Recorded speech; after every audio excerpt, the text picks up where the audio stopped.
Vous avez peut-être entendu l'échange houleux entre Christian Jacob et Manuel Valls, question au gouvernement.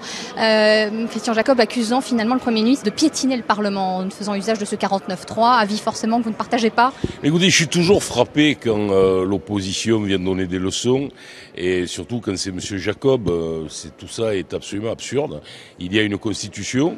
Il faut remarquer d'ailleurs à M. Jacob que c'est plutôt ses amis qui l'ont mis en place en 1958.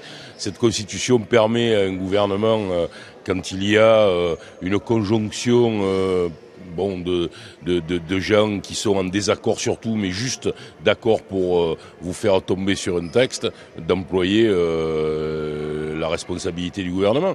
Parce qu'on dit le 49.3, mais en réalité, aujourd'hui, M. Jacob a parfaitement la possibilité de déposer une motion de censure. Oui, et surtout, ce qu'on attendra de cette motion de censure, c'est qu'ils nous expliquent, eux, ce qu'ils veulent faire. Parce qu'on n'entend que des critiques, mais on n'entend jamais rien de positif. Or, beaucoup de députés de l'ex-UMP, de LR, ont été favorables à beaucoup de mesures de la loi Macron. Manuel Valls qui se défend de faire acte d'autorité, mais plutôt acte d'efficacité pour l'économie. Malgré tout, aujourd'hui, il n'a pas de majorité pour faire voter ce texte. C'est en tout cas l'usage de ce que 49.3 veut dire. Non, il a une majorité dans le pays parce que les Français sont favorables à la loi Macron. Simplement, il y a beaucoup de députés qui pensent qu'il ne faut pas évoluer. Moi, je ne suis pas d'accord avec cela. Je crois que la loi Macron, elle va nous permettre de contribuer à ce que l'économie reparte. On a besoin de croissance, on a besoin d'emploi, et Manuel Valls, s'il fait preuve d'autorité, tant mieux. On n'attend pas d'un Premier ministre qui soit mou. Et donc, le Premier ministre, il a une autorité qui lui est donnée par sa fonction, et il applique, et je trouve que c'est tout à fait normal. Malgré tout, en interne, au Parti Socialiste, on a vu le Congrès la semaine dernière, une certaine image de rassemblement. Là, ce matin, ses frondeurs et ses propos à chaque fois très forts contre le Premier ministre, contre cette politique.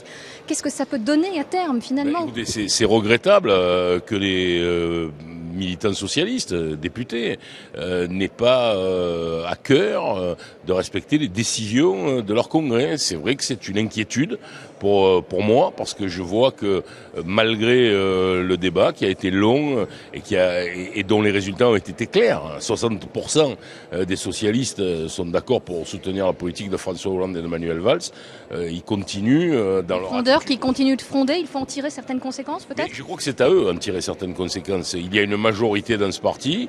Moi, il m'est arrivé dans des périodes de l'histoire d'être minoritaire dans le Parti Socialiste. Jamais nous ne nous serions permis d'en arriver au point où nous en sommes. Vous savez, il y a des moments où des gens doivent se poser la question qu'est-ce qu'ils font là? Après, éventuellement se retirer. Mais écoutez, parce que vous savez, un jour va arriver les nouvelles élections. La plupart d'entre eux voudront être un nouveau candidat et ils iront chercher les voix du Parti Socialiste. Ils seront candidats socialistes avec l'étiquette socialiste. Ils essaieront de se faire désigner, oui, bien sûr. Donc peut-être effectivement à l'avenir en tirer et parler de cela. Je crois qu'ils devraient tirer les conséquences de cela, parce que avant le Congrès, on nous disait il n'y a pas d'orientation du parti. Aujourd'hui, il y a une orientation et les choses continuent.